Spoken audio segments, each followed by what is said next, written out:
Hello friends, स्वागत है आज के वीडियो में। वीडियो की स्टार्टिंग में हमें पार्क को दिखाया जाता है जो कैंग को बताता है जब हमारा पहली बार इन म्यूटेंट्स के साथ मुकाबला हुआ था तब पुलिस वाले और कुछ हंटर्स इंजर्ड हुए थे, कुछ मारे भी गए थे। उस वक्त हम खतरे में थे। यह सुनकर कैंग कुछ देर के लिए शांत हो जाता है और मन ही मन सोचता है इस वजह से घरों और बड़ी इमारतों में जहाँ पहले कोई खरोंच नहीं था वहाँ आज अब बहुत ज़्यादा डैमेज हैं। और जो आज मैंने देखा वो अबेंडन डॉग्स और कैट्स थी जो अब एक क्रिएचर में ट्रांसफॉर्म हो गई हैं। फिर कैंग पार्क से पूछता है क्या ये बस कोरिया में हो रहा है या पूरी दुनिया में, जिस पर पार्क कहता है तुम ठीक कह रहे हो, ये बस अभी सिर्फ कोरिया में ही है। मौजूदा समय में हमने ऑफिशियली कुछ भी अनाउंसमेंट नहीं किया है और ना ही दूसरे देशों को कुछ बताया है, लेकिन एक देश है जो हमारे साथ जुड़कर काम करना चाहता है और तुम उसे जानते ही होगे। हाँ, मैं यूएस की बात कर रहा हूँ जो सब कुछ अपने कंट्रोल में करना चाहता है। जिसे सुनकर कैंग पार्क से पूछता है इसका मतलब अभी तक तुमने इसका कोई रीज़न पता नहीं लगा पाए कि आखिर ये सब क्यों हो रहा है। जिस पर पार्क बताता है हाँ, हमने काफ़ी कोशिश की, यहाँ तक कि हमने लैब में उन म्यूटेंट्स की लाशों पर भी सबूत ढूंढने की कोशिश की, लेकिन हमें कुछ भी नहीं मिला।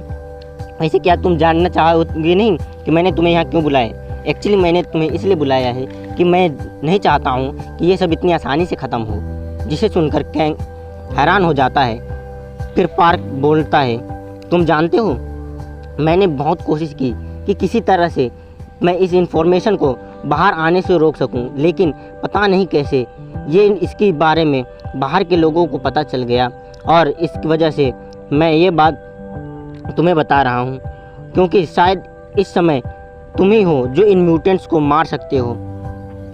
इसलिए मैं चाहता हूँ कि तुम हमारी मदद करो इन्हें मारने में। जिसे सुनकर कैंग हैरानी में ही बोलता है हाँ, जो मैं कर सकता हूँ वो मैं करूँगा। इसके बाद क्या होता है हमें नहीं बताया जाता। नेक्स्ट सीन में हमें कैंग को उसके अपार्टमेंट में दिखाया जाता है जो अपने पिस्टल को देखते हुए खुद से ही कहता है मैं क्या करूं, मैं पहले सोच रहा था कि मैं दोबारा उस दुनिया में नहीं जाऊंगा। उस वक्त मैं नहीं जानता था क्या सही है क्या गलत, और जब मैं आर्मी छोड़ा तब मैंने सोचा कि अब से मैं अपनी ज़िंदगी को खतरे में नहीं डालूंगा। लेकिन आज वो सब होने के बाद मैं अपने मन को बदल डाला क्योंकि अब यहाँ भी म्यूटेंट्स एनिमल हैं जो कि उस दुनिया में जिन मॉन्स्टर को मैंने देखा था। और कैंग अपने सेल फ़ोन को देखता है जिसमें एक नोटिफिकेशन आया था कि प्लीज़ अपना इन्फॉर्मेशन डालें।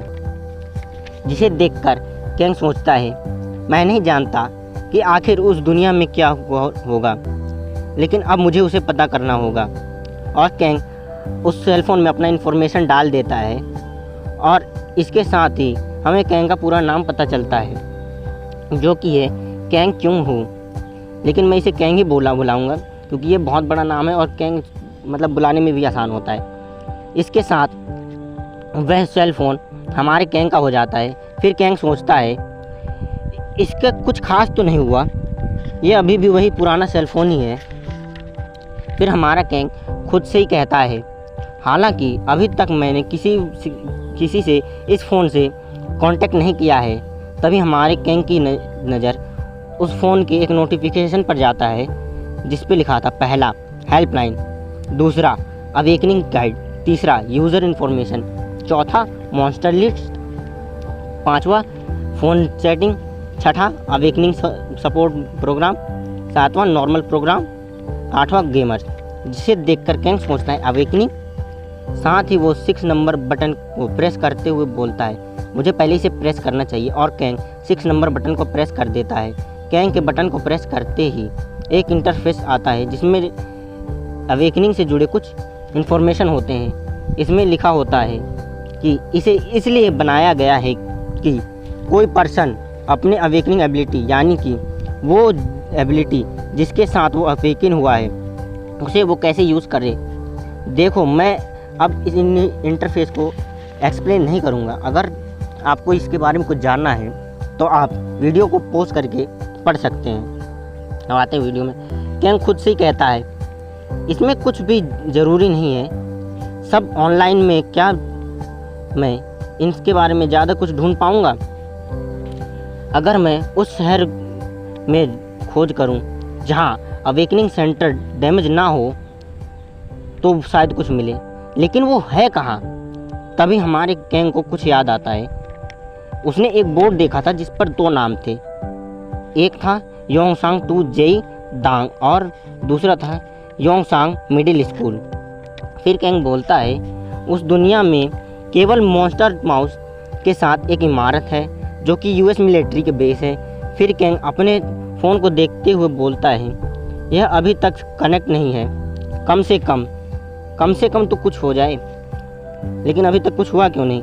फिर हमारा कैंग 3 नंबर पर यूज़र इन्फॉर्मेशन को प्रेस करके देखता है तो उसमें कैंग की कुछ इन्फॉर्मेशन होती है, जैसे कि नाम कैंग क्यों हूँ, माना लेवल ऐप दूसरे पे, जबकि तीसरे में होता है एबिलिटी डायमेंशनल ट्रैवलर, चौथे में होता है टीम का नाम जो कि अभी पता नहीं, 5वें पे होता है रजिस्ट्रेशन स्टेटस जिस पे लिखा होता है प्लीज़ अवेकनिंग सेंटर से रजिस्टर करें। तभी कैंग की नज़र दूसरे नंबर वाले माना लेवल एफ पर पड़ती, जिसे देखते हुए कैंग बोलता है क्या मुझे 2 नंबर दबाना चाहिए? जैसे ही कैंग 2 नंबर को प्रेस करता है वैसे ही एक और नोटिफिकेशन आता है कि अपना माना बढ़ाने के लिए या माना लेवल को बढ़ाने के लिए आपको माना एब्जॉर्ब करना होगा, और अगर आप माना लेवल FCE में जाना चाहते हैं तो आपको लगातार माना एब्जॉर्ब करना होगा। जिसे पढ़ने के बाद कैंग बोलता है अब मुझे लगातार माना एब्जॉर्ब करना होगा, इसका मतलब जो वो लाइट्स बॉल थी वो माना थी जो मेरे अंदर चली गई थी। ऐसा है तो मेरे साथ 2 बार ऐसे हुआ। पहली बार उस दुनिया में जब मैंने मॉन्स्टर रेड को मारा था, और दूसरी बार इस दुनिया में जब मैंने उस काली बिल्ली को मारा था। तो अब चलो अपनी इस एबिलिटी को टेस्ट करें और जानें।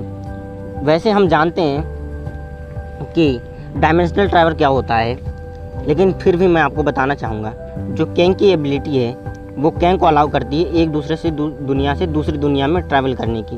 खैर हम इसे छोड़ देते हैं, कौन सा हमें 2 दुनियाओं के बीच में घूमना है। अब आते हैं स्टोरी लाइन पर। उस फ़ोन पर इंटरफेस ओपन होते हैं जिस पर लिखा होता है एबिलिटी डायमेंशनल ट्रैवल है, और करंट टाइम पर रियर एबिलिटी जो है वो सिर्फ एक पर्सन के साथ रजिस्टर है जो कि हमारा कैंग ही है। इसे यूज़ करने से आप एक डायमेंशनल से दूसरे डायमेंशन में आ जा सकते हैं। इसका बस एक कमी है, या फिर इसकी एक बस मतलब बुराई है, इसे यूज़ करने के लिए आपको हाई अमाउंट पर माना चाहिए होगा। अगर आप इसे थोड़े समय के लिए यूज़ करते हैं तो इसके लिए बहुत ज़्यादा माना की आपको ज़रूरत पड़ेगी। इन्हें पढ़ने के बाद कैंग बोलता है बिल्कुल ये तो पैरेलल वर्ल्ड की तरह है। तभी अचानक कैंग को कुछ याद आता है और वो चौंकते हुए कहता है इसका मतलब उस वक्त उन म्यूटेंट्स के आने से पहले मैं इसलिए भाग पाया था क्योंकि मेरे पास इनफ माना था, और अगर क्या हो या फिर क्या होता उस वक्त मेरे पास इनफ माना ना होता तो अब तक तो मैं मारा जा चुका होता। देखो कहीं कहीं पर म्यूटेंट्स हैं और कहीं कहीं पर मॉन्स्टर हैं, तो थोड़ा एडजस्ट कर लेना। वैसे मैं इसे मॉन्स्टर ही कहूँगा, लेकिन अगर गलती से कहीं म्यूटेंट्स निकल आए तो आप समझ जाना कि मैं मॉन्स्टर की बता रहा हूँ। अब आते हैं स्टोरी में। कैंग अपने मरने की बात सोचकर घबरा जाता है और मना करते हुए कहता है नहीं नहीं, मुझे इतनी आसानी से कोई निष्कर्ष तक नहीं पहुँचना चाहिए, क्या पता क्या हो।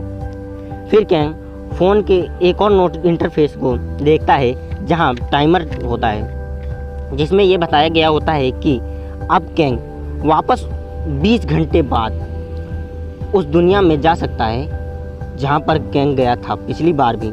जिसे पढ़ने के बाद कैंग कहता है थोड़ी देर शांत हो जाओ क्योंकि कल तो मुझे बहुत काम है। कल शायद मैं पूरे दिन व्यस्त रहूं क्योंकि वहाँ जाने से पहले मुझे बहुत कुछ तैयारी करनी होगी। मुझे मरना थोड़ी ना है, मुझे वहाँ पर बचना भी है। इसी के साथ कैंग सोने चला जाता है और हमारा वीडियो भी यहीं पर ख़त्म होता है।